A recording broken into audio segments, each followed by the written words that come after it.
जितनी फोर्स नाल तुसी अगे नूं करोगे उन्नी बैक आएगी। जिन्ना किसी नाल धोखा करके संसार वाल झूठा वड्डा करेगा उन्ना ही रब तो दूर चला जाएगा।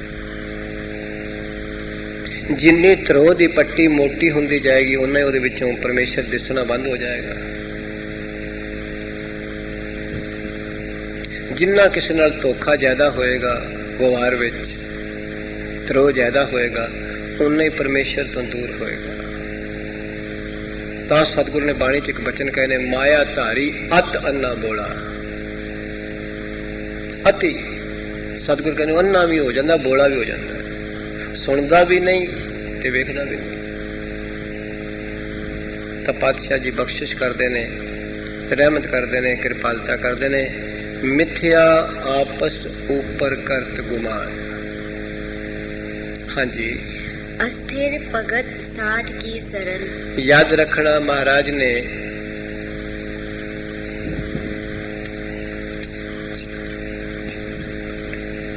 गुरु साहब ने बख्शिश की, रहमत की है। इस पदे अंदर 4 बारी शब्द मिथ्या वरत्या है। 8 बारी, 4 बारी इस पासे इस पेज ते, 4 बारी इस पेज ते मेरे को है। 8 बार मिथ्या शब्द वरत्या है। ठीक है। 9वीं बार अस्थिर वरत्या है। ते मैं आप जी नूं बेनती करा, गिनती 9 तक है। तुसी जदों 9 ते पहुंच जाते ने हरफ, 9 एकम 9, 9 दूनी 18, जोड़ करो 2 ते 1 ते 8 फिर 9। ठीक है ना। 9 तिया 27, 2 ते 7 फिर 9, 9 चौका 36, 3 ते 6 फिर 9, 9 पंजे 45, 4 ते 5 फिर 9, 9 6 54, 5 ते 4 फिर 9, 9 7 63, 6 ते 3 फिर 9, 9 8 72, 2 ते 7 फिर 9। तो गुरु साहब किस तरह बख्शिश कर रहे ने, रहमत कर रहे ने। 8 वार तक माया की गल गिन के 9वीं वार अस्थिर नूं गिणिया, जेड़ा बदलना नहीं। ठीक है, नहीं समझ आई बेटी। सतगुरु ने 8 बार मिथ्या शब्द वरत्या है ते 9वीं बार लिखा अस्थिर भगत साध की शरण। अस्थिर का मतलब होंदा जिहड़ी बदलदी नहीं, परमानेंट। सतगुरु कहते ने उत्ते जो कुछ तेन दस्या ये ते बदलेगा, नाशवान है। पर अविनाशी भी है संसार तक चीज, वो की है? परमेश्वर दी भगती गुरु दी शरण में जाके करनी, साध दी शरण में रह के करनी। भगत दे तत्ते नूं सियारी है भगती। एक रब दी भगती गुरु दी शरण में करनी, संत दी शरण में करनी, रब दे प्यारियां दी शरण में आन के करनी, ये सदा तेरे नाल जाएगी, ये कोई खो नहीं सकता। इसनों कोई चुरा नहीं सकता, कोई डाका नहीं मार सकता, ये सदा रहेगी। उत्ते महाराज ने जो कुछ भी गिणिया 8 बारी मिथ्या गिणिया संसार। ते सियाणे बंदे कहते ने 9 तक कर गिनती, उस तो बाद फिर 1 शुरू हो जाता है, 10 1 आ जाता है। ते 9 गिनती जेड़ी लफज है ये 9 विच तुसी जोड़ करो, 9 एकम 9, 9 दूनी 18, 1 ते 8 फिर 9, 9 तिया 27, 2 ते 7 फिर 9, 9 चौका 36, 3 ते 6 फिर 9, जोड़ करोगे 9 ही बनता है। 9 7 63, 7 6 ते 3 फिर 9, 9 6 54 है, 5 ते 4 फिर 9, 9 8 72 है, 2 ते 7 फिर 9, 9 9 81, 1 ते 8 फिर 9। तो गुरु साहब ने बख्शा कीतियां, रहमतां कीतियां। 8 बार मिथ्या लिख के 9वीं बार 9वें ते जाके अस्थिर किया, सदा रहने वाला है। अस्थिर भगत साध की शरण, केवल परमेश्वर दी भगती गुरु दी शरण विच आण के, संत दी शरण विच आके, गुरमुख दी शरण विच आण के कीती हुई सदा तेरे नाल जाएगी। और कुछ भी तेरे नाल नहीं जाएगा। जो मर्जी कमा लै, जो मर्जी खा लै, जो मर्जी पहन लै, जिथे मर्जी आ भज लै, जो मर्जी धोखे कर लै, फरेब कर लै, कुछ तेरे नाल नहीं जाएगा। गुरु साहब कह रहे हैं जिन्ना मर्जी जोर ला लै,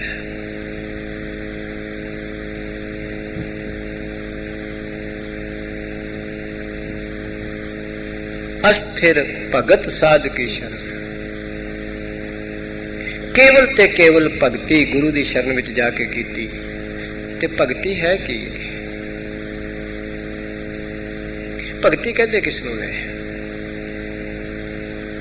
याद रखना, भगती है केवल गुणी दे गुण गाने,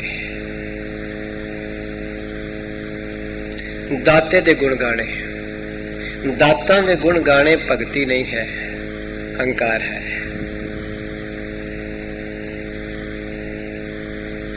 याद रखना, केवल किसी दृश्य दे गुण गाने भगती नहीं है, दृश्य विचों दृष्टा दे गुण गाने भगती है।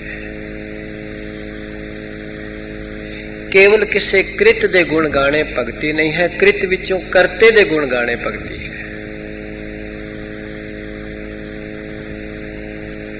क्यों? क्योंकि कृत नालों वखरा नहीं, पर तू वखरा कर देता है। निमित विचों नित दे गुण गाने भगती है।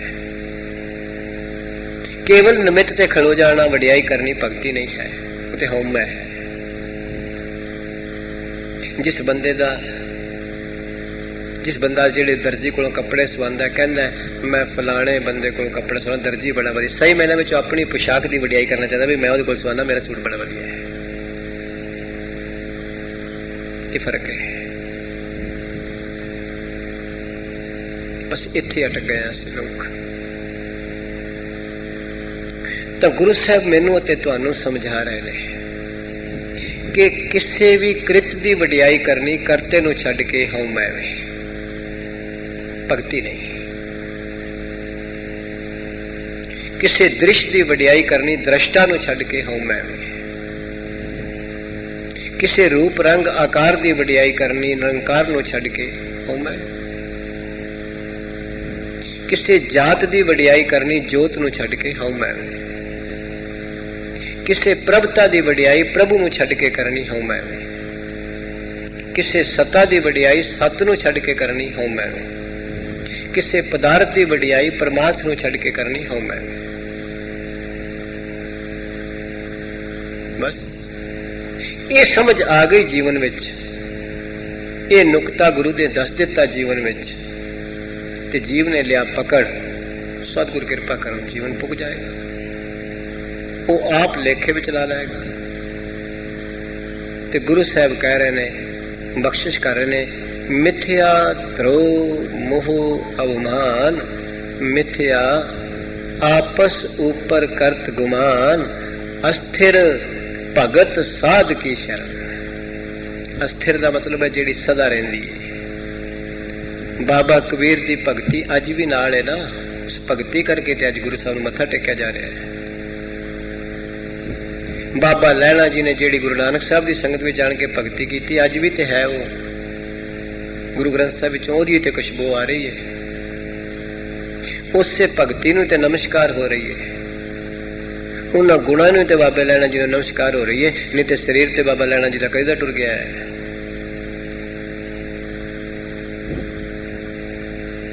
क्योंकि वो अस्थिर है, बदली नहीं।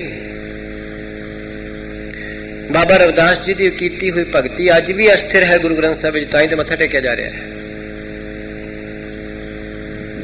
जे अस्थिर ना हुंदी तो मत्था किनू टेकदे? जे वो भी बदलने वाली हुंदी तो फिर मत्था किनू टेकदे? तो गुरु साहब कह रहे हैं अस्थिर भगत साध की शरण, ते महाराज कहते हैं नानक जप जप जीवै हर के। ਧੰਨ ਗੁਰੂ ਅਰਜਨ ਸਾਹਿਬ ਪਾਤਸ਼ਾਹ ਨੇ ਜਪ ਦੇ ਪੱਪੇ ਨੂੰ ਸਿਆਰੀ ਲਾ ਕੇ ਜਪ ਜਪ ਕੇ ਇਹ ਕਿਰਿਆ ਤੈਨੂੰ ਕਰਨੀ ਪਏਗੀ। ਬਗੈਰ ਜਪ ਤੋਂ ਜੀਵਨ ਨਹੀਂ ਬਣ ਸਕਦਾ, ਤੂੰ ਜੀਉ ਨਹੀਂ ਸਕਦਾ।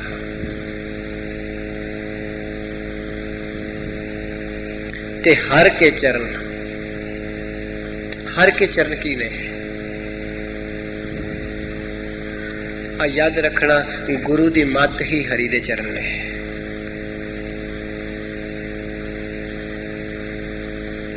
ਹਰੀ ਦੇ ਚਰਨ ਕੋਈ ਦੂਸਰੇ ਨਹੀਂ। ਤੇ ਹਰ ਦੇ ਅਰਥ ਨੇ ਜਿਹੜਾ ਹਰ ਇੱਕ ਵਿੱਚ, ਜਿਹੜਾ ਹਰ ਥਾਂ ਹੈ, ਜਿਹੜਾ ਹਰ ਵੇਲੇ ਵਿੱਚ, ਜਿਹੜਾ ਸਦਾ ਹਰਿਆ ਭਰਿਆ ਸੁਖਦਾ ਨੇ, ਉਸ ਨੂੰ ਕਹਿੰਦੇ ਨੇ ਹਰ। ਜਿਹੜਾ ਕਦੀ ਨਹੀਂ ਸੁੱਕਿਆ, ਜਿਹੜਾ ਹਰ ਇੱਕ ਵਿੱਚ, ਜਿਹੜਾ ਹਰ ਵੇਲੇ ਵਿੱਚ। ਗੁਰੂ ਸਾਹਿਬ ਕਹਿ ਰਹੇ ਨੇ ਤਾਂ ਮਹਾਰਾਜ ਇਹ ਬਚਨ ਕਹਿ ਰਹੇ ਨੇ, ਅਸਥਿਰ ਭਗਤ ਸਾਧ ਕੀ ਸ਼ਰਨ, ਨਾਨਕ ਜਪ ਜਪ ਜੀਵੈ ਹਰ ਕੇ ਚਰਨ। ਤੇ ਹਰੀ ਦੇ ਚਰਨ ਕੇਵਲ ਗੁਰੂ ਦੀ ਮੱਤ ਹੈ। ਤੇ ਜਿਹੜਾ ਬਾਰ-ਬਾਰ ਉਸ ਨੂੰ ਅਪਣਾਏਗਾ, ਰੈਪੀਟੇਸ਼ਨ ਕਰੇਗਾ ਆਪਣੇ ਅੰਦਰ, ਫਿਰ ਕੀ ਹੋਏਗਾ ਕਿ ਇਸ ਮਨ ਵਿੱਚੋਂ ਹੌਲੀ ਹੌਲੀ ਵਿਕਾਰ ਤੇ ਸੰਸਾਰ ਨਿਕਲਣਾ ਸ਼ੁਰੂ ਹੋ ਜਾਏਗਾ। ਉਹਦੇ ਵਿੱਚ ਜਗ੍ਹਾ ਬਣਦੀ ਰਹੇਗੀ। ਬਾਰ-ਬਾਰ ਜਪਣ ਨਾਲ। ਕਦੀ ਸਕੂਲ ਵਿੱਚ ਤੁਸੀਂ ਤੇ ਮੈਂ ਨਰਸਰੀ ਵਿੱਚ ਸਾਂ ਤੇ 2 ਦੂਣੀ 4 ਜਪਾਇਆ ਗਿਆ ਸੀ। ਅੱਜ ਉਹ 2 ਦੂਣੀ 4 ਮੇਰਾ ਤੁਹਾਡਾ ਅਸਥਿਰ ਬਣ ਗਿਆ। ਹੁਣ ਜਪਣ ਦੀ ਲੋੜ ਨਹੀਂ, ਉਸੇ ਵੇਲੇ ਮਲਟੀਪਲਾਈ ਕਰ ਲੈਂਦਾ ਹੈ। ਨਿਸ਼ਚੈ ਵਿੱਚ ਪਹੁੰਚ ਗਿਆ ਹੈ। ਤੇ ਗੁਰੂ ਦਾ ਸ਼ਬਦ ਜਦੋਂ ਬਾਰ-ਬਾਰ ਜਪੀਦਾ, ਜਦੋਂ ਨਿਸ਼ਚੈ ਵਿੱਚ ਪਹੁੰਚ ਜਾਂਦਾ, ਉਦੋਂ ਗਿਆਨ ਬਣ ਜਾਂਦਾ ਹੈ।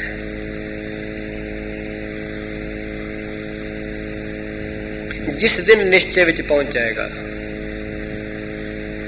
ਉਸ ਦਿਨ ਇਹ ਗਿਆਨ ਬਣ ਜਾਏਗਾ। ਉਸ ਨੂੰ ਅਜੱਪਾ ਜਾਪ ਕਹਿੰਦੇ ਨੇ। ਬਿਨਾਂ ਜਪਿਆ ਹੋਇਆ ਹੀ ਆਟੋਮੈਟਿਕਲੀ ਉਸੇ ਵਕਤ ਇਹ ਅਜੱਪਾ ਜਾਪ ਬਣ ਜਾਏਗਾ। ਤੇ ਅਜੱਪਾ ਜਾਪ ਗੁਰੂ ਦੇ ਸ਼ਬਦ ਦੀ ਨਿਸ਼ਾਨੀ ਕੀ ਹੋਏਗੀ? ਉਸ ਵੇਲੇ ਫਿਰ ਮਨ ਤੇ ਇੰਦਰੇ ਸੰਸਾਰ ਦੀ ਕਸ਼ਿਸ਼ ਛੱਡ ਦੇਣਗੇ।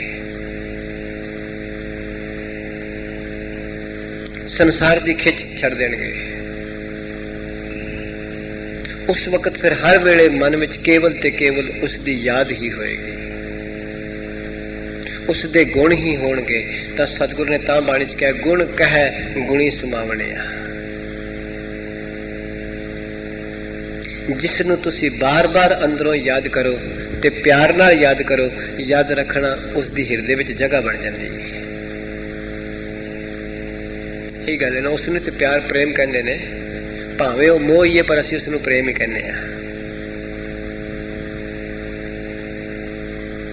ਪਰ ਗੁਰੂ ਸਾਹਿਬ ਕਹਿ ਰਹੇ ਨੇ, ਬਾਰ-ਬਾਰ ਗੁਰੂ ਦੇ ਸ਼ਬਦ ਨੂੰ ਜਪਣ ਨਾਲ ਇੱਕ ਐਸਾ ਜੀਵਨ ਮਿਲੇਗਾ, ਐਸੀ ਜਾਗ੍ਰਿਤੀ ਮਿਲੇਗੀ, ਐਸੀ ਜੁਗਤ ਮਿਲੇਗੀ, ਜਿਹੜੀ ਜੁਗਤ ਸਦਾ ਦਾ ਜੀਵਨ ਲੈ ਆਏਗੀ। ਜਿਹੜਾ ਖੁਸ਼ੀ ਸਦਾ ਦੀ ਖੁਸ਼ੀ ਬਣ ਜਾਏਗੀ, ਜਿਹੜਾ ਖੇੜਾ ਹਮੇਸ਼ਾ ਦਾ ਖੇੜਾ ਬਣ ਜਾਏਗਾ, ਜਿਹੜਾ ਰਸ ਸਦਾ ਦਾ ਰਸ ਬਣ ਜਾਏਗਾ। ਇਹ ਕਲਾ ਕੇਵਲ ਜਪਣ ਨਾਲ ਆਏਗੀ, ਬਾਰ-ਬਾਰ ਜਪਣ ਨਾਲ ਆਏਗੀ। ਭਾਵੇਂ ਸਾਇੰਸ ਨੇ ਕਿੰਨੀ ਤਰੱਕੀ ਕੀਤੀ ਹੈ, ਪਰ ਅੱਜ ਕਿਸੇ ਸਾਇੰਸ ਕੋਲ ਇਹ ਨਹੀਂ ਕਿ ਉਹ ਕਿਸੇ ਫੁੱਲ ਵਿੱਚੋਂ ਸ਼ਹਿਦ ਕੱਢ ਸਕੇ, ਕੇਵਲ ਮਧੂਮੱਖੀ ਕੱਢਦੀ ਹੈ। ਮਧੂਮੱਖੀ ਫੁੱਲ ਵਿੱਚੋਂ ਸ਼ਹਿਦ ਚੂਸਦੀ ਹੈ। ਇਹ ਕਲਾ ਕੇਵਲ ਪਰਮੇਸ਼ਰ ਨੇ ਉਸ ਨੂੰ। ਤੇ ਯਾਦ ਰੱਖਣਾ, ਗੁਰੂ ਕਿਰਪਾ ਕਰੇ, ਬਖਸ਼ਿਸ਼ ਕਰੇ। ਜਿਸ ਤਰ੍ਹਾਂ ਮਧੂਮੱਖੀ ਫੁੱਲ ਵਿੱਚੋਂ ਸ਼ਹਿਦ ਚੂਸਦੀ ਹੈ, ਉਸ ਤਰ੍ਹਾਂ ਹੀ ਗੁਰਮੁਖ ਫਿਰ ਸੰਸਾਰ ਵਿੱਚੋਂ ਕੇਵਲ ਕਿਸੇ ਦੇ ਗੁਣ ਚੂਸਦਾ ਹੈ। ਇਹ ਕਲਾ ਗੁਰੂ ਦੇ ਸ਼ਬਦ ਨਾਲ ਆਏਗੀ। ਉਹਨੂੰ ਗੁਰੂ ਸਾਹਿਬ ਨੇ ਬਾਣੀ ਚ ਆਖਿਆ, ਸਾਂਝ ਕਰੀ ਜੈ ਗੁਣਾ ਕੇਰੀ, ਛੋੜ ਔਗਣ ਚਲੀ ਹੈ। ਗੁਰਮੁਖ ਫਿਰ ਜਿੱਥੇ ਵੀ ਵਿਚਰਦਾ ਹੈ, ਜਿਸ ਅਵਸਥਾ ਵਿੱਚੋਂ ਵੀ ਵਿਚਰਦਾ ਹੈ, ਉੱਥੋਂ ਹੀ ਗੁਰੂ ਦੀ ਮੱਤ ਦੇ ਗੁਣ ਲੈਂਦਾ ਹੈ। ਇਹ ਗੁਰੂ ਦੀ ਕਿਰਪਾ ਬਖਸ਼ਿਸ਼ ਹੋ ਜਾਏਗੀ। ਜਿੱਥੇ ਵੀ ਜਾਏਗਾ, ਜਿੱਥੇ ਵੀ ਵਿਚਰੇਗਾ, ਉਹਦੇ ਵਿੱਚੋਂ ਗੁਰੂ ਦੀ ਮੱਤ ਦੁਆਰਾ ਗੁਣ ਪਕੜੇਗਾ। ਉਸ ਦੀ ਬਿਰਤੀ ਇਸ ਤਰ੍ਹਾਂ ਦੀ ਹੋ ਜਾਏਗੀ, ਦ੍ਰਿਸ਼ਟੀ ਇਸ ਤਰ੍ਹਾਂ ਦੀ ਹੋ ਜਾਏਗੀ। ਤਾਂ ਗੁਰੂ ਸਾਹਿਬ ਕਹਿੰਦੇ ਨੇ, ਤੇ ਜਿਉਂ-ਜਿਉਂ ਜਿਸ ਨੂੰ ਬਾਰ-ਬਾਰ ਜਪੀਏ ਉਹਦੇ ਪ੍ਰਤੀ ਅੰਦਰ ਭਾਵਨਾ ਬਣਦੀ ਹੈ, ਪਿਆਰ ਬਣਦਾ ਹੈ। ਤਾਂ ਮਹਾਰਾਜ ਕਹਿੰਦੇ ਨੇ, ਤਾਂ ਹੀ ਸਤਿਗੁਰੂ ਨੇ ਜਪ ਬਾਣੀ ਵਿੱਚ ਆਖਿਆ, ਇੱਕ ਦੂ ਜੀਭੋਂ ਲੱਖ ਹੋਏ, ਲੱਖ ਹੋਵੇ ਲੱਖ 20, ਲੱਖ ਲੱਖ ਗੇੜਾ ਆਖੀਐ ਏਕ ਨਾਮ ਜਗਦੀਸ਼। ਤਾਂ ਗੁਰੂ ਸਾਹਿਬ ਗੁਰੂ ਅਰਜਨ ਪਾਤਸ਼ਾਹ ਕਹਿ ਰਹੇ ਨੇ, ਜਪ ਜਪ ਜੀਵੈ ਹਰ ਕੇ ਚਰਨ। ਜਪ ਦੇ ਪੱਪੇ ਨੂੰ ਸਿਆਰੀ ਹੈ, ਜਪ ਕੇ, ਬਾਰ ਬਾਰ ਜਪ ਕੇ, ਬਾਰ ਬਾਰ ਕਹਿ ਕੇ। ਜਿਸ ਤਰ੍ਹਾਂ ਮਧਾਣੀ ਦਹੀਂ ਵਿੱਚ ਰਿੜਕਦੀ ਹੈ, ਜਿਉਂ ਜਿਉਂ ਮਧਾਣੀ ਰਿੜਕਦੀ ਹੈ, ਤਿਉਂ ਤਿਉਂ ਮੱਖਣ ਕਰੀਬ ਆਉਂਦਾ ਹੈ। ਇਹ ਸਿਧਾਂਤ ਹੈ ਮਧਾਣੀ ਦਾ ਦੁੱਧ ਨਾਲ। ਜਿਉਂ ਜਿਉਂ ਮਧਾਣੀ ਵਿੱਚ ਪੈਂਦੀ ਹੈ ਦਹੀਂ ਦੇ, ਤਿਉਂ ਤਿਉਂ ਮੱਖਣ ਦੀ ਮੰਜ਼ਿਲ ਨੇੜੇ ਆਉਂਦੀ ਹੈ। ਜਿਉਂ ਜਿਉਂ ਸਿੱਖ ਗੁਰੂ ਦੇ ਸ਼ਬਦ ਅੰਦਰ ਆਪਣੀ ਬੁੱਧ ਦੀ ਬਿਰਤੀ ਦੀ ਮਧਾਣੀ ਪਾਉਂਦਾ ਹੈ, ਗੁਰੂ ਦਾ ਆਤਮ ਰਸ ਬਖਸ਼ਿਸ਼ ਕੀਤਾ ਹੋਇਆ ਜੋ ਸ਼ਬਦ ਦੇ ਵਿੱਚ ਸ਼ਬਦੀ ਸਮਾਇਆ ਹੋਇਆ, ਉਹ ਨੇੜੇ ਆਉਂਦਾ ਹੈ। ਸ਼ਬਦ ਵਿੱਚ ਸ਼ਬਦੀ ਸਮਾਇਆ ਹੋਇਆ ਹੈ, ਉਹਦੇ ਵਿੱਚੋਂ ਪ੍ਰਗਟ ਹੋਏਗਾ। ਗੁਰੂ ਦੇ ਸ਼ਬਦ ਵਿੱਚ ਸ਼ਬਦੀ ਹੈ, ਮਾਫ ਕਰਨਾ, ਗੁਰੂ ਗ੍ਰੰਥ ਸਾਹਿਬ ਜੀ ਦੇ ਸ਼ਬਦਾਂ ਵਿੱਚ ਉਹ ਸ਼ਬਦੀ ਸਮਾਇਆ ਹੋਇਆ ਹੈ, ਤਾਂ ਹੀ ਤੇ ਇਹਦੇ ਵਿੱਚੋਂ ਰੋਜ਼ ਰਸ ਆ ਰਿਹਾ ਹੈ। ਜਿਸ ਤਰ੍ਹਾਂ ਮਾੜੇ ਸ਼ਬਦਾਂ ਵਿੱਚ ਕ੍ਰੋਧ ਸਮਾਇਆ ਹੋਇਆ ਹੈ, ਕੋਈ ਗਾਲ ਕੱਢਦਾ ਕਿਸੇ ਨੂੰ ਕ੍ਰੋਧਿਤ ਹੋ ਜਾਂਦਾ ਹੈ, ਸਮਾਇਆ ਤਾਂ ਹੀ ਹੋਇਆ ਨਾ। ਮਾੜੇ ਸ਼ਬਦ ਦੇ ਵਿੱਚ ਈਰਖਾ ਸਮਾਈ ਹੋਈ ਹੈ ਤੇ ਉਹ ਵੀ ਸ਼ਬਦ ਨੇ। ਕਿਸੇ ਨੂੰ ਕੋਈ ਗਾਲ ਕੱਢਦਾ ਤੇ ਅਗਲਾ ਕ੍ਰੋਧਿਤ ਹੋ ਜਾਂਦਾ ਹੈ, ਤੇ ਉਹ ਕ੍ਰੋਧ ਵਿੱਚ ਹੈ ਸੀ, ਤਾਂ ਹੀ ਨਾ ਉਗਣ ਹੈ ਸੀ ਕ੍ਰੋਧ ਦਾ ਸ਼ਬਦ ਵਿੱਚ, ਤਾਂ ਹੀ ਤੇ ਉਹ ਕ੍ਰੋਧਿਤ ਹੋਇਆ। ਮਾੜੇ ਸ਼ਬਦ ਵਿੱਚ ਈਰਖਾ ਸਮਾਈ ਹੋਈ ਹੈ, ਤਾਂ ਹੀ ਤੇ ਉਹਨੂੰ ਈਰਖਾ ਹੋਈ ਹੈ। ਮਾੜੇ ਸ਼ਬਦ ਵਿੱਚ ਨਫ਼ਰਤ ਸਮਾਈ ਹੋਈ ਹੈ, ਤਾਂ ਹੀ ਤੇ ਉਹ ਬੋਲਣ ਨਾਲ ਨਫ਼ਰਤ ਪੈਦਾ ਹੋ ਗਈ ਹੈ। ਯਾਦ ਰੱਖਣਾ, ਗੁਰੂ ਦੇ ਸ਼ਬਦ ਵਿੱਚ ਪ੍ਰੇਮ ਸਮਾਇਆ ਹੋਇਆ ਹੈ। ਗੁਰੂ ਦੇ ਸ਼ਬਦ ਵਿੱਚ ਪ੍ਰੇਮ ਗੁੰਦਿਆ ਹੋਇਆ ਹੈ, ਭਰਪੂਰ ਹੈ। ਗੁਰੂ ਦੇ ਸ਼ਬਦ ਵਿੱਚ ਸ਼ਬਦੀ ਸਮਾਇਆ ਹੋਇਆ ਹੈ। ਗੁਰੂ ਦੇ ਸ਼ਬਦ ਵਿੱਚ ਚਾਰ ਪਦਾਰਥ ਸਮਾਏ ਹੋਏ ਨੇ। ਗੁਰੂ ਦੇ ਸ਼ਬਦ ਵਿੱਚ ਸਹਿਜ ਦਾ ਸੁਖ ਸਮਾਇਆ ਹੋਇਆ ਹੈ। ਜੇ ਸਮਾਇਆ ਹੀ ਨਾ ਹੋਵੇ ਤਾਂ ਪ੍ਰਾਪਤ ਕਿੱਥੋਂ ਹੋਵੇ? ਐਵੇਂ ਥੋੜੀ ਗੁਰੂ ਨੇ ਆਖਿਆ, ਰਸਨਾ ਗੁਣ ਗੋਪਾਲ ਨੇ ਗਾਇਨ, ਸ਼ਾਂਤ ਸਹਿਜ ਰਹਿਸ ਮਨ ਉਪਜਿਓ ਸਗਲੇ ਦੁੱਖ ਭੁਲਾਇਨ। ਐਵੇਂ ਕਹਤਾ। ਜੇ ਸਮਾਇਆ ਨਾ ਹੁੰਦਾ ਤੇ ਗੁਰੂ ਸਾਹਿਬ ਨੂੰ ਅਨੁਭਵ ਨਾ ਹੁੰਦਾ ਤੇ ਫਿਰ ਸਾਨੂੰ ਦਿੰਦੇ ਕਿੱਥੋਂ? ਤਾਂ ਗੁਰੂ ਦੇ ਸ਼ਬਦ ਵਿੱਚ ਪ੍ਰੇਮ ਸਮਾਇਆ ਹੋਇਆ ਭਾਈ। ਗੁਰੂ ਦੇ ਸ਼ਬਦ ਵਿੱਚ ਚਾਰ ਪਦਾਰਥ ਸਮਾਏ ਹੋਏ ਨੇ। ਗੁਰੂ ਦੇ ਸ਼ਬਦ ਵਿੱਚ ਉਹ ਆਤਮ ਸੁਖ ਸਮਾਇਆ ਹੋਇਆ ਹੈ, ਜਿਹੜਾ ਪਾਤਸ਼ਾਹ ਮੈਨੂੰ ਤੁਹਾਨੂੰ ਦੇ ਰਹੇ ਨੇ। ਤਾਂ ਗੁਰੂ ਸਾਹਿਬ ਨੇ ਬਚਨ ਕਹੇ ਨੇ, ਕਿਰਪਾ ਕਰਕੇ ਨਾਨਕ ਜਪ ਜਪ ਜੀਵੈ ਹਰ ਕੇ ਚਰਨ, ਕਿ ਬਾਰ ਬਾਰ ਤੂੰ ਇਸ ਨੂੰ ਜਪੇਂਗਾ, ਤੈਨੂੰ ਇੱਕ ਐਸਾ ਜੀਵਨ ਤੇਰਾ ਸ਼ੁਰੂ ਹੋਏਗਾ। ਜੀਵਨ ਤੇਰਾ ਸ਼ੁਰੂ ਨਹੀਂ ਹੋਇਆ, ਜਨਮ ਤੇਰੇ ਹੋਏ ਨੂੰ ਬੜਾ ਚਿਰ ਹੋ ਗਿਆ। ਬੱਚਾ ਜੰਮਿਆ, ਉਹਦੇ ਕੋਲ ਕੰਨ ਹੈ ਨਾ, ਪਰ ਸਰਵਣ ਸ਼ਕਤੀ ਕੋਈ ਨਹੀਂ। ਹਾਲੀ ਤੇ ਮਾਂ ਦੀ ਗੱਲ ਵੀ ਨਹੀਂ ਸੁਣ ਸਕਦਾ, ਬਾਪ ਦੀ ਵੀ ਨਹੀਂ ਸੁਣ ਸਕਦਾ। ਇੰਨਾ ਨਜ਼ਦੀਕੀ ਹੈ ਜਿਨ੍ਹਾਂ ਦੇ। ਉਹਦੇ ਕੋਲ ਲੱਤਾਂ ਹੈ, ਪਰ ਟੁਰਨ ਦੀ ਤਾਕਤ ਕੋਈ ਨਹੀਂ। ਇਹ ਨਹੀਂ ਕਹਿ ਸਕਦੇ ਲੱਤਾਂ ਕੋਈ ਨਹੀਂ। ਉਹਦੇ ਕੋਲ ਅੱਖਾਂ ਹੈ, ਪਰ ਪਹਿਚਾਨ ਦੀ ਸ਼ਕਤੀ ਕੋਈ ਨਹੀਂ, ਪਹਿਚਾਨ ਨਹੀਂ ਸਕਦਾ। ਹੱਥ ਹੈ, ਪਰ ਕੁਝ ਕਰਨ ਦੀ ਸ਼ਕਤੀ ਕੋਈ ਨਹੀਂ। ਇੱਥੋਂ ਤੱਕ ਕਿ ਹਾਲੀ ਤੇ ਆਪਣੀ ਬੋਟਲ ਵੀ ਦੁੱਧ ਵਾਲੀ ਨਹੀਂ ਫੜ ਸਕਦਾ। ਤਾਂ ਗੁਰੂ ਸਾਹਿਬ ਜੀ ਆਉਣ ਵਾਲੀ ਇਹਨਾਂ ਪਦਿਆਂ ਵਿੱਚ ਮੈਨੂੰ ਅਤੇ ਤੁਹਾਨੂੰ ਬਖਸ਼ਿਸ਼ ਕਰਨਗੇ ਕਿ ਜੀਵ ਕੋਲ ਜੇ ਕੰਨ ਹੈ ਤੇ ਉਹਨਾਂ ਨਾਲ ਗੁਰੂ ਦੇ ਬੋਲ ਨਹੀਂ ਸੁਣੇ ਤੇ ਫਿਰ ਮਿੱਥਿਆ ਨੇ। ਗੁਰੂ ਦੀ ਗੱਲ ਹਾਲੀ ਸਰੋਤ ਵਿੱਚ ਆਈ ਨਹੀਂ। ਜੇ ਪੈਰ ਹੈ ਗੁਰੂ ਵਾਲੇ ਪਾਸੇ ਨੇ ਟੁਰੇ ਤੇ ਨਹੀਂ ਹੈਗੇ। ਜੇ ਹੱਥ ਹੈ ਸੇਵਾ ਨਹੀਂ ਕਿਸੇ ਦੀ ਕੀਤੀ ਤਾਂ ਫਿਰ ਨਹੀਂ ਹੈਗੇ। ਪਾਤਸ਼ਾਹ ਜੀ ਕਿਰਪਾ ਕਰਨਗੇ, ਬਖਸ਼ਿਸ਼ ਕਰਨਗੇ, ਰਹਿਮਤ ਕਰਨਗੇ। ਇਹ ਕੰਮ ਸਾਰਾ ਗੁਰੂ ਦੇ ਸ਼ਬਦ ਦੇ ਜਪ ਵਿੱਚੋਂ ਹੀ ਬਣਦੀ ਹੈ ਕਾਢਤ। ਜਿਉਂ-ਜਿਉਂ ਗੁਰੂ ਦਾ ਸ਼ਬਦ ਕੋਈ ਜਪਦਾ ਹੈ ਤਿਉਂ-ਤਿਉਂ ਇਸ ਦੇ ਅੰਦਰ ਉਹ ਕਾਢਤ ਪੈਦਾ ਹੁੰਦੀ ਹੈ ਜਿਹਦੇ ਵਿੱਚ ਜੀਵਨ ਜੁਗਤ ਛੁਪੀ ਹੋਈ ਹੈ। ਤਾਂ ਮਹਾਰਾਜ ਜੀ ਆਉਣ ਵਾਲੇ ਸਮੇਂ ਅੰਦਰ ਗੁਰੂ ਅਰਜਨ ਸਾਹਿਬ ਪਾਤਸ਼ਾਹ ਕਿਰਪਾ ਕਰਨਗੇ। ਜਿੰਨਾ ਕੁ ਸਮਾਂ ਮੇਰਾ ਅੰਜਲ ਤੁਹਾਡੇ ਇੱਥੇ ਤੁਹਾਡੇ ਚਰਨਾਂ ਵਿੱਚ ਹੈ ਉਹਨਾਂ ਚਿਰ ਜੋ ਸਤਿਗੁਰੂ ਅਰਜਨ ਸਾਹਿਬ ਆਪਣੇ ਖਜ਼ਾਨੇ ਵਿੱਚੋਂ ਬਖਸ਼ਿਸ਼ ਕਰਨਗੇ ਗੁਰੂ ਗ੍ਰੰਥ ਸਾਹਿਬ ਪਿਤਾ ਉਹਨਾਂ ਕੋਲੋਂ ਲੈ ਕੇ ਤੁੱਛ ਬੁੱਧੀ ਅਨੁਸਾਰ ਆਪ ਜੀ ਦੇ ਨਾਲ ਇਸ ਅਗੰਮੀ ਬਾਣੀ ਦੀ ਵਿਚਾਰ ਕਰਨ ਵਾਸਤੇ ਗੁਰੂ ਦੀ ਵਡਿਆਈ, ਗੁਰੂ ਦੀ ਬਖਸ਼ਿਸ਼, ਗੁਰੂ ਦੀ ਰਹਿਮਤ ਆਪਾਂ ਸਾਰਿਆਂ ਨੇ ਰਲ ਕੇ ਪੁੰਜਣੀ ਹੈ। ਇਹ ਸਾਡੇ ਬਾਪ ਦਾ ਖਜ਼ਾਨਾ ਹੈ। ਇਸ ਖਜ਼ਾਨੇ ਤੋਂ ਵਾਂਝੇ ਨਹੀਂ ਰਹਿਣਾ। ਅਸੀਂ ਉਹਦੇ ਬੱਚੇ ਹਾਂ। ਆਉਣ ਵਾਲੇ ਸਮੇਂ ਅੰਦਰ ਤੁਹਾਡੇ ਨਾਲ ਮੈਂ ਐਤਕੀ ਜਦੋਂ ਘਰੋਂ ਟੁਰਿਆ ਤਾਂ ਮੈਨੂੰ ਖਿਆਲ ਆ ਰਿਹਾ ਸੀ ਜਦੋਂ ਘਰੋਂ ਟੁਰੀਏ ਬੱਚੀਆਂ ਕਹਿ ਦਿੰਦੀਆਂ ਨੇ ਮੇਰੇ ਵਾਸਤੇ ਕੁਝ ਆ ਲਿਆਇਆ ਜੇ, ਕਿਸੇ ਵਾਸਤੇ ਕੁਝ ਮੇਰੇ ਵਾਸਤੇ ਆ ਲਿਆਇਆ ਜੇ। ਪਰ ਧੰਨ ਗੁਰੂ ਨਾਨਕ ਸਾਹਿਬ ਤੋਂ ਕੁਰਬਾਨ ਜਾਵਾਂ ਮੈਂ ਆਪਣੇ ਬਾਪ ਤੋਂ ਜਿਹੜੇ ਇੰਨੀ ਦੂਰ ਦੂਰ ਤੱਕ ਆਏ ਆਪਣੇ ਬੱਚਿਆਂ ਵਾਸਤੇ ਕੁਝ ਨਹੀਂ ਲੈ ਕੇ ਗਏ ਸੰਸਾਰੀ ਚੀਜ਼। ਗੁਰੂ ਨਾਨਕ ਸਾਹਿਬ ਦੇ ਇਤਿਹਾਸ ਵਿੱਚ ਇਹ ਗੱਲ ਹੈ। ਉਹਨਾਂ ਦੇ ਵੀ ਬੱਚੇ ਸਨ, ਇਸਤਰੀ ਸੀ। ਕਦੀ ਗੁਰੂ ਨਾਨਕ ਸਾਹਿਬ ਨੇ ਪਰਦੇਸ ਆਣ ਕੇ ਆਪਣੇ ਬੱਚਿਆਂ ਵਾਸਤੇ ਸੂਟ ਨਹੀਂ ਖੜੇ, ਕਦੀ ਇਸਤਰੀ ਵਾਸਤੇ ਕੁਝ ਨਹੀਂ ਖੜਿਆ। ਕੇਵਲ ਤੇ ਕੇਵਲ ਸੇ ਸਾਰੀ ਲੋਕਾਈ ਦੇ ਬੱਚਿਆਂ ਵਾਸਤੇ ਬਾਣੀ ਖੜੀ। ਭਗਤ ਜੈਦੇਵ ਜੀ ਦੀ ਬਾਣੀ ਲੈ ਗਏ, ਬਾਬਾ ਫਰੀਦ ਦੀ ਬਾਣੀ ਲੈ ਕੇ ਗਏ ਗੁਰੂ ਨਾਨਕ ਸਾਹਿਬ ਆਪਣੇ ਨਾਲ ਕਿ ਮੇਰੇ ਆਉਣ ਵਾਲੇ ਬੱਚੇ, ਮੇਰੀ ਆਉਣ ਵਾਲੀ ਔਲਾਦ ਇਸ ਨੂੰ ਪੜ੍ਹ ਪੜ੍ਹ ਕੇ, ਕਮਾ ਕੇ, ਜਪ ਜਪ ਕੇ ਰੰਗ ਮਾਣੇਗੀ, ਆਪਣਾ ਜੀਵਨ ਬਣਾਏਗੀ। ਤਾਂ ਗੁਰੂ ਸਾਹਿਬ ਕਿਰਪਾ ਕਰਨ। ਇਹ ਸਾਡੇ ਬਾਪ ਦਾ ਖਜ਼ਾਨਾ ਹੈ। ਪਿਓ ਦਾਦੇ ਕਾ ਖੋਲ ਡਿੱਠਾ ਖਜ਼ਾਨਾ ਤਾਂ ਮੇਰੇ ਮਨ ਪਿਆ ਨਿਧਾਨਾ। ਐਸਾ ਖਜ਼ਾਨਾ ਸਤਿਗੁਰੂ ਅਰਜਨ ਸਾਹਿਬ ਨੇ ਗੁਰੂ ਗ੍ਰੰਥ ਸਾਹਿਬ ਜੀ ਦੇ ਰੂਪ ਵਿੱਚ ਸਾਨੂੰ ਸਾਰਿਆਂ ਨੂੰ ਦਿੱਤਾ ਹੈ। ਸਾਡਾ ਫਰਜ਼ ਬਣਦਾ ਹੈ ਇਸ ਖਜ਼ਾਨੇ ਨੂੰ ਖੋਜੀਏ, ਖੋਜ ਕੇ ਆਪ ਵੀ ਧਨਵਾਨ ਬਣੀਏ, ਗੁਣਵਾਨ ਬਣੀਏ, ਫਿਰ ਕਿਸੇ ਹੋਰ ਦੀ ਝੋਲੀ ਵਿੱਚ ਵੀ ਇਸ ਅਗੰਮੀ ਦਾਤ ਨੂੰ ਪਾ ਕੇ ਆਪਣੇ ਗੁਰੂ ਦੀ ਵਡਿਆਈ ਨੂੰ ਉੱਚਾ ਕਰ ਸਕੀਏ। ਭੁੱਲਾਂ ਚੁੱਕਾਂ ਦੀ ਖਿਮਾ। ਵਾਹਿਗੁਰੂ ਜੀ ਕਾ